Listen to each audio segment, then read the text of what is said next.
नया AC install कर रहे हैं, इसकी वायरिंग कर रहे हैं अपन। वायरिंग में जो है यहाँ पे जो है फेस न्यूट्रल सीपी है। ये इन्वर्टर मशीन है, अपने को इन्वर्टर रहने दो चाहे नॉन इन्वर्टर रहने दो, फेस न्यूट्रल सीपी अपने को नॉर्मल है, समझो। ये नॉर्मल कनेक्टरों में भी ऐसे ही रहता अपने को। और यहाँ पे जो है बॉडी पे इधर स्क्रू को अर्थिंग लगाने का है। तो आज की वीडियो में अपन अर्थिंग के ऊपर बात करने वाले हैं कि मशीन के अंदर अर्थिंग किस वजह से लगाते हैं अपन। बहुत सारे लोग ये बोलते हैं कि इन्वर्टर एसी में तो अर्थिंग लगाना बहुत ज़रूरी है बोल के बोलते। अब वो सही है या उसकी वजह क्या है इन्वर्टर एसी में लगाने की, उसके ऊपर भी बात करेंगे। फर्स्ट तो देखो अर्थिंग लगाने का रीज़न क्या है। अपने को कभी कभी जो है अपना फेस या न्यूट्रल में से करंट जो है लीकेज हो जाता। लीकेज होने की वजह से जो है अपने को बॉडी में आके अपने को शॉर्ट नहीं मारना बोले, वैसा अपने को ये अर्थिंग लगाते समझो। अर्थिंग लगाने की वजह से क्या होता, तो जो करंट लीक हो रहा ना, तो वो लीकेज करंट अर्थिंग के जरिए अपने को ग्राउंड हो जाता समझो। अब अर्थिंग बोलो तो अपने को जहाँ पे ज़मीन में खोद के जो है एक वायर लगा के उसका एक अलग प्रोसेस रहता समझो, वो लगा के रखते। तो न्यूट्रल भी जो रहता अपने को सेम ज़मीन में से ही आता समझो। लेकिन जो है यहाँ पे और एक चीज़ अपन समझेंगे, फेस न्यूट्रल अर्थिंग में से अपने को काम कैसा रहता। करंट जो है अपने को कैसा काम करता, फेस के वायर में से अपने को करंट आता, आके न्यूट्रल से रिटर्न जाता अपने को। तो ये जो है करंट के फ्लो जो है ना, ये करंट का फ्लो है। करंट के फ्लो होने की वजह से अपने को जो है मशीना चलते अपने को। तो ये सिंगल फेस के मशीन में कैसा रहता, अपने को फेस से पावर आके न्यूट्रल से रिटर्न जाता। अब कभी कभी क्या होता अपना फेस के वायर में से, अब अपन यहाँ कनेक्टर में वायर लगाए, अब एक आध वायर छिल के या बॉडी को लग गया समझो। अब अपने को कैसा रहता है, यहाँ पे ये वायर है अपने को, वायर में जो है पूरा वायर कनेक्ट नहीं होकर थोड़ा एक आध इसको भी लग गया, तो अब यहाँ से अपने को करंट लीक हो रहा। या फिर जो है थोड़े दिनों के बाद में कहीं ना कहीं वायर कट के वो करके गया है, बॉडी को टच हो जाता। टच होने के बाद में जो है इसमें का जो पावर है फेस में भी लगता और थोड़ा थोड़ा जो है इसमें भी जाते रहता। तो अब ये जो लीक हो रहा ना अपने को करंट, ये अपने को बॉडी को शॉर्ट नहीं मारे, वैसा यहाँ से अर्थिंग से चले आना बोल के लगाते समझो। और जो है अपने को फेस जो आता ना पावर का जो फ्लो है ना, उन्हें जो रिटर्न जाता ना अपने को ईजी रास्ता ढूंढता समझो। रिटर्न जाने के लिए न्यूट्रल जो है थोड़ा सा मुश्किल रास्ता है, तो उन्हें क्या करता, इजी रास्ता जो है अर्थिंग है, अर्थिंग के जरिए फ्लो होना शुरू हो जाता। और अपन ELCB भी लगा के रखते थोड़े मशीनों में। ELCB का मतलब अपने को अर्थ लीकेज सर्किट ब्रेकर है।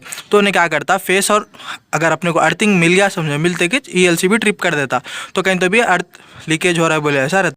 रिसेंटली अपने को सेम कंप्लेंट आया था, एक अपन नया मशीन इंस्टॉल करे थे, उसके बाद में जो है वायरिंग वे करके मशीन ऑन करे तो इंडोर तो चल रहा था, इंडोर ऑन हो जा रहा था। लेकिन जब आउटडोर को जब उन्हें आउटपुट दे रहा था ना, इंडोर की PCB से आउटपुट जाते कि MCB ट्रिप हो जा रहा था वहाँ पे। तो मसला यहाँ पे करंट लीकेज का ही था अपने को। आउटडोर के अंदर जो है जो ढक्कन रहता ना, वायरिंग कवर का जो स्क्रू रहता, वो फेस के वायर के साथ में बॉडी को लगे हुआ था। तो क्या हो रहा था वहाँ पे, फेस और अर्थिंग दोनों मिल जा रहा था। अब अगर अपने को अर्थिंग नहीं रहता था समझो, तो फेस वैसे ही आके लीकेज होते रहता था, वहाँ से करंट लीकेज होके भी अपने को वहाँ पे MCB जो है ट्रिप नहीं होता था। अब यहाँ पे जो है अपन प्रॉपर अर्थिंग लगा के रखे थे इसके अंदर, बोले वैसा ट्रिप हो गया। देख सकते हैं यहाँ पे फेस का वायर जो है स्क्रू के थ्रू में घुस गया था अंदर। तो जैसा बोलना फेस और अर्थिंग मिल रहा था, तो लीकेज वहाँ पे डिटेक्ट होके ELCB जो लगे हुआ था ना अपने को, उन्हें जो है सर्किट को ये ट्रिप कर दे रहा था। ट्रिप कर दे के अपने को प्रोटेक्ट कर रहा था। अगर अर्थिंग नहीं लगाते तो अपने को शॉर्ट मारता था समझो। तो इसलिए जो है अर्थिंग का ऐसा काम रहता, लीकेज हुआ तो प्रोटेक्ट करता।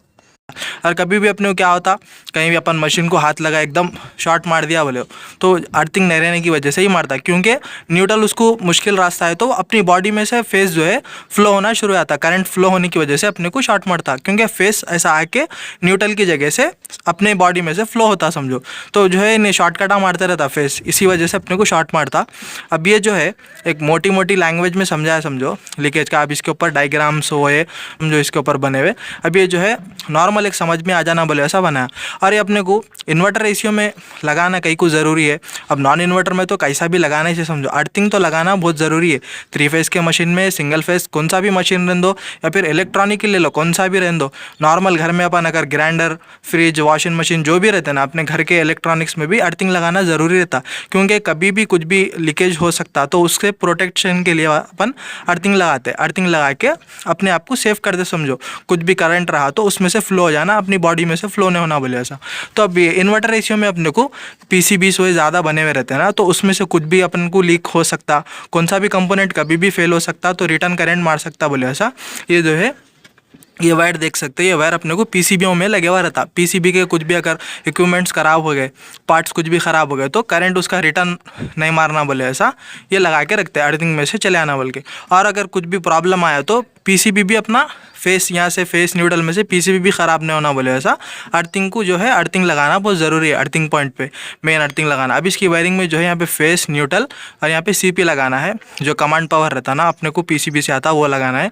उसके बाद में अर्थिंग लगा के ऑन कर देना है समझो मशीन को। तो आई होप के समझ में आ गया होगा अर्थिंग किस वजह से लगाते हैं अपन इलेक्ट्रॉनिक्स में और एसी के अंदर कहीं को लगाते बोल के। वीडियो पसंद आए तो लाइक करो, चैनल को सब्सक्राइब करो। मोटा मोटा समझाया समझो तो वो समझ गए तो अर्थिंग का मतलब समझ जाते अर्थिंग मशीन में कहीं को लगाते। तो वीडियो पसंद आए तो लाइक करो, चैनल को सब्सक्राइब करो। Thank you for watching. मिलेंगे नेक्स्ट वीडियो में, तब तक के लिए गुड बाय।